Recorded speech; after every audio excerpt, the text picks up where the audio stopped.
जो next important concept हम देखेंगे एक्टर्स का, that is basically the primary and the secondary actors concept. Primary actor initiates the use of the system. हमारा जो primary actor होता है वो हमेशा हमारे सिस्टम के यूज को इनिशिएट करता है, स्टार्ट करता है. A secondary actor is more reactionary. जो सेकेंडरी एक्टर होता है वो रिएक्शन के तौर पे जो कोई एक्शन जो है वो परफॉर्म करेगा. जैसे कि let's suppose in the banking app customer is going to initiate the use of the system. इस बैंकिंग ऐप के अंदर हमारे पास जो कस्टमर है that is basically the primary actor. ये क्या करेगा, हमारे सिस्टम के यूज को इनिशिएट करेगा. The bank only acts when the customer does something. Bank which is the secondary actor, ये कब एक्ट करेगा, जब हमारा कस्टमर किसी भी तरह का फंक्शन जो है वो परफॉर्म करेगा, उस सूरत में हमारा बैंक जो है वो एक्ट करेगा, रिस्पॉन्स करेगा. सो प्राइमरी एक्टर जो है वो सिस्टम के यूज को इनिशिएट करता है और सेकेंडरी एक्टर्स हमेशा तब रिस्पॉन्स करता है जब हमारा प्राइमरी एक्टर किसी भी तरह के एक्शन को परफॉर्म करेगा. For example, if the customer wants to see his account balance, only then the bank provides him his current balance information.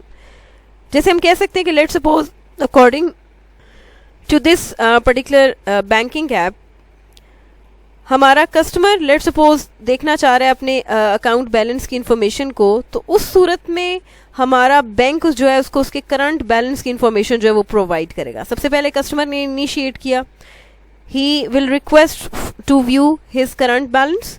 उस सूरत में बैंक कैसे रिस्पॉन्स कर रहा है, बैंक उसको उसके करंट बैलेंस की इंफॉर्मेशन जो है वो प्रोवाइड कर रहा है. So customer is the primary actor and bank is the secondary actor. Primary actor should be placed at the left side of the system whereas secondary actor will be placed at the right side of the system और rectangle. Primary actor को हमेशा इस rectangle के left side पे place किया जाता है, जबकि सेकेंडरी एक्टर को हमेशा रेक्टेंगल के राइट साइड पे प्लेस किया जाता है. ये चीज़ हमने हमेशा याद रखनी है. कि जैसे कि आप इस एग्जाम्पल में देख रहे हैं कि we have the customer which is placed at the left side of this particular system which is the banking app and bank is the secondary actor and it is placed at the right side of this particular system. So हमेशा primary actor left side पे आएगा और secondary actor हमारे system की boundary के right side पे होगा. So जो next element हम use case diagram में discuss करेंगे that is a use case. किसी भी system की functionality को हम represent करने के लिए use case draw करते हैं. Let's suppose अगर हम अपनी इस banking app की बात करें तो हमारे सिस्टम का फंक्शन क्या हो सकता है. हमारा सिस्टम यूज़र जो सिस्टम के थ्रू लॉग इन कर सकता है, that is a function. Account balance check कर सकता है, that is another function. Funds को ट्रांसफर कर सकता है, दैट इज़ अनदर फंक्शन. और पेमेंट्स कर सकता है, that is another function. So these are all the functions. अब इन फंक्शंस को हम एक यूज़ केस की सूरत में रिप्रेजेंट करेंगे. कैसे रिप्रेजेंट करेंगे, एक ओवल को ड्रॉ किया जाएगा, ठीक है, and this Oval is basically a symbol which is used to represent the functionalities. So system की functionalities को मॉडल करने के लिए हम इस use के symbol को यूज़ करते हैं और use के symbol को इस oval के थ्रू हम मॉडल करेंगे. A use case can be represented using an oval. The name of the use case is very important. यहाँ पे हमारे लिए जो चीज़ important है that is basically the name of the use case.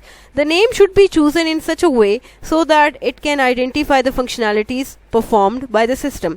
So basically हमारे किसी भी use case का नाम हमें इस तरह से choose करना है कि वो हमारे system की किसी function को show करे. हमें पता चले कि जी that is the use case, it means कि ये एक function है और उस function का नाम ऐसा होना चाहिए जो basically हमारे उस system के function को represent करे.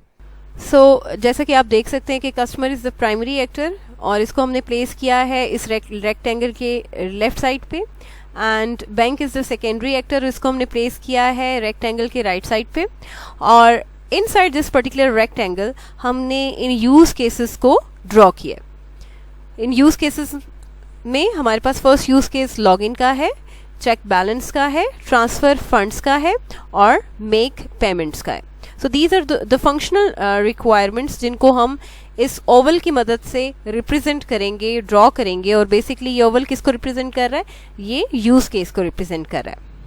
So next we have the relationships. The final element in our use case diagram is the relationship. So जो नेक्स्ट एलिमेंट हम यहाँ पे डिस्कस करेंगे दैट इज द रिलेशनशिप. सो किसी भी यूज केस डायग्राम को ड्रॉ करने के लिए डिफरेंट तरह के रिलेशनशिप्स हैं जिनको हम फोकस करते हैं। सो अब हमने कनेक्ट कर देना है तमाम यूज़ केसेस को स्ट्रेट लाइन की मदद से with the related actor. So customer हमारा जो फंक्शंस जिनके साथ इंटरेक्ट करेगा, जिन यूज़ केसेस के साथ इंटरेक्ट करेगा, उनमें हमारे पास लॉगिन यूज़ केस है, चेक बैलेंस यूज़ केस है, फंड्स ट्रांसफ़र यूज़ केस है और मेक पेमेंट्स यूज़ केस है। इसी तरह से बैंक जिन यूज़ केसेस को रिस्पॉन्ड करेगा या इंटरेक्ट करेगा, उनमें चेक बैलेंस है, ट्रांसफ़र फंड्स है और मेक पेमेंट्स है।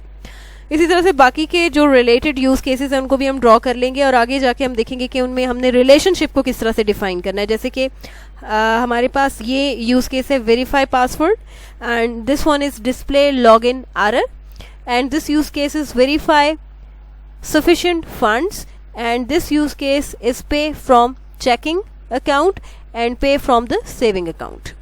So हमारे पास कुछ मज़ीद 3 टाइप्स के रिलेशनशिप्स हैं जो हम मॉडल करेंगे उन यूज़ केसेस में जिनको हमने ड्रॉ किया है। उनमें एक एक्सटेंड यूज़ केस है, इंक्लूड यूज़ केस है और जनरलाइजेशन का रिलेशनशिप है। सो सबसे पहला जो रिलेशनशिप हम फोकस करेंगे that is the include relationship. Include relationship use case shows dependency between the base use case and the include use case. So हमारे पास यहाँ पे दो तरह के use case हैं. One is the base use case and another is the included use case. Include use case को model करने का जो बेसिक पर्पस है that is to model the dependency between the use cases. दो तरह के use cases में dependency को मॉडल करने के लिए हम इस पर्टिकुलर जो रिलेशनशिप है इसको शो करेंगे, मॉडल करेंगे। Every time the base use case is executed the included use case will be executed as well. हर दफा जब हमारा बेस यूज केस जो है वो एग्जीक्यूट होगा तो उसके साथ साथ हमारा इंक्लूड यूज केस भी जो है एग्जीक्यूट होगा। इन केस के दोनों के दरमियान जो रिलेशनशिप है वो इंक्लूड रिलेशनशिप होगा। अब इंक्लूड रिलेशनशिप को मॉडल करने के लिए ये डॉटेड लाइन एरो है, ठीक है, जिसकी डायरेक्शन जो है वो हमारे इंक्लूड यूज केस की तरफ होगी हमेशा, ठीक है। A base use case requires an include use case in order to be complete. Base use case की कंप्लीशन के लिए हमें इंक्लूड यूज केस जो है वो रिक्वायर्ड होता है हर दफा। सो इंक्लूड यूज केस में हम डिपेंडेंसी को मॉडल करते हैं between the two use cases, base use case और इंक्लूड यूज केस में एक डॉटेड लाइन एरो यूज करेंगे जिसकी डायरेक्शन जो है वो हमारे इंक्लूड यूज केस की तरफ होगी और हर दफा जब हमारा बेस यूज केस एग्जीक्यूट होगा तो हमारा इंक्लूड यूज केस भी एग्जीक्यूट होगा। जैसे यहाँ एग्जाम्पल में हम देखते हैं कि लेट्स सपोज अगर हमने लॉगिन करना है तो लॉगिन जब भी हम करेंगे तो हमारा पासवर्ड जो है वो हमेशा वेरीफाई होगा। सो जो इन दोनों यूज केसेस के दरमियान जो डिपेंडेंसी है उसके लिए जो रिलेशनशिप हम यूज करेंगे that is include relationship. Another example is कि जब भी हम फंड्स को ट्रांसफ़र करेंगे, हर दफ़ा जब फंड्स को ट्रांसफ़र किया जाएगा तो हम ये वेरीफाई करेंगे कि हमारे पास सफिशेंट जो फंड्स हैं वो अवेलेबल हैं या नहीं है। सो इस सूरत में भी जो हमारा रिलेशनशिप है that is the include relationship और इसमें आप देख सकते हैं कि this one is the base use case and this one is the include use case. Here in this scenario this one is the base use case and this one is the include use case. Another relationship is extend relationship. Extend relationship में when the base use case executed, the extend use case happens sometimes but not every time. So जब भी base use case execute होगा तो extend use case sometimes execute होगा और but in the most cases it will not execute. The extend use case only happens when certain criteria met. So हमारा जो extend use case है this one is extend use case, ये तब execute होगा जब कोई स्पेसिफिक कंडीशंस जो है या कोई स्पेसिफिक क्राइटेरिया जो है वो मेट होगा। You draw a dashed line arrow from extend use case pointing towards the base use case. हम ये डैश लाइन एरो को यूज़ करेंगे और इसकी जो डायरेक्शन है वो इस दफ़ा हमारे बेस यूज़ केस की तरफ होगी। इंक्लूड यूज़ केस में हमने देखा था कि हमारे इस एरो की जो डायरेक्शन थी वो इंक्लूड यूज़ केस की तरफ थी, जबकि एक्सटेंड रिलेशनशिप में हमारे इस एरो की जो डायरेक्शन है वो बेस यूज केस की तरफ होगी। तो हमेशा याद रखें जो एक्सटेंड यूज केस है वो किसी भी बेस यूज केस की फंक्शनैलिटी को एक्सटेंड करने के लिए ड्रॉ किया जाता है, मॉडल किया जाता है। Just remember, include happens every time and extend happens just sometimes. So यहाँ पे जो चीज़ याद रखने वाली है वो ये है कि जो हमारा इंक्लूड रिलेशनशिप है वो हर दफ़ा एग्जीक्यूट होता है, ठीक है. जब भी हमारा बेस यूज़ केस एग्जीक्यूट होगा तो हमारा इंक्लूड रिलेशनशिप जो है इंक्लूड यूज़ केस भी एग्जीक्यूट होगा, जबकि एक्सटेंड जो हमारा यूज़ केस है वो किसी स्पेसिफिक क्राइटेरिया के मेट होने पे ही एग्जीक्यूट होगा, हमेशा ये एग्जीक्यूट नहीं होगा. Also you must know that multiple base use cases can point to some extended और इंक्लूडेड यूज केसेस. सो हमारे मल्टीपल बेस यूज केस जो है वो पॉइंट कर सकते हैं हमारे एक्सटेंड यूज केस को या इंक्लूड यूज केसेस को. जैसे कि यहाँ पे इस पर्टिकुलर डायग्राम में हम देख सकते हैं कि हमारा जो लॉगिन यूज केस है इसका जो रिलेशनशिप है display login error use case के साथ, that is the extend relationship. हमारे इस पर्टिकुलर लॉगिन ज़रूरी नहीं कि जब हर बार कस्टमर लॉगिन करेगा तो वो जो लॉगिन है उसमें जो हमारे आईडी या जो पासवर्ड वो एंटर करेगा उसमें एरर्स हों. सो इन केस कि अगर वो ऐसा पासवर्ड या ऐसा यूज़र नेम एंटर करता है जिसमें एरर्स होंगे तो उस सूरत में हमारा जो एक्सटेंड यूज़ केस है वो एग्जीक्यूट होगा और वो क्या करेगा, लॉगिन एरर डिस्प्ले करेगा.